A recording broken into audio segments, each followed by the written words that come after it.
Justement, la direction de la RDC, le gouvernement limite depuis plusieurs jours l'accès aux réseaux sociaux. Il invoque des mesures temporaires pour le maintien de l'ordre public. Ces blocages sont pourtant de plus en plus récurrents. Le récit de Laure de Matos sur les images de Francine Mokoko.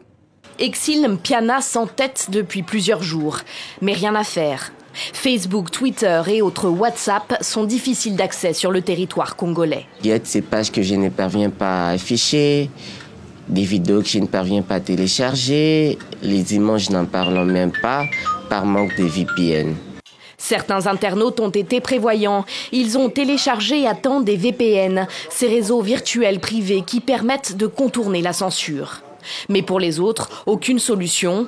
Depuis ce mardi, les principaux fournisseurs d'accès Internet ont restreint techniquement l'utilisation des réseaux sociaux sur ordre des autorités, en particulier les possibilités de transmettre des photos et des vidéos.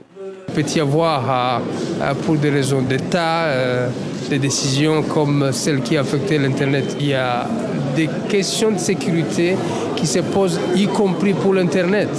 Cette décision intervient après les troubles meurtriers de lundi dernier dans le pays et vise officiellement à empêcher la circulation d'images qui incitent à la haine et à la violence.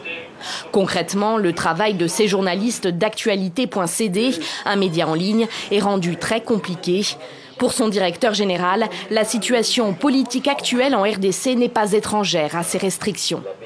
L'année dernière, c'était un contexte d'incertitude. Il y aura élection, il n'y aura pas élection.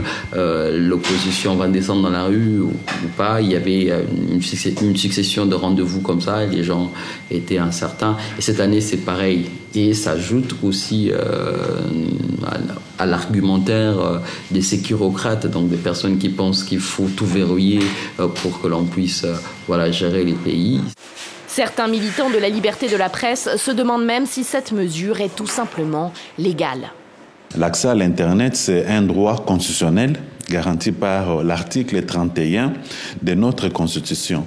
Et cela ne peut être limité que dans les conditions de la loi. On ne voit pas le fondement légal de ces raisons. Ces restrictions sont censées être momentanées.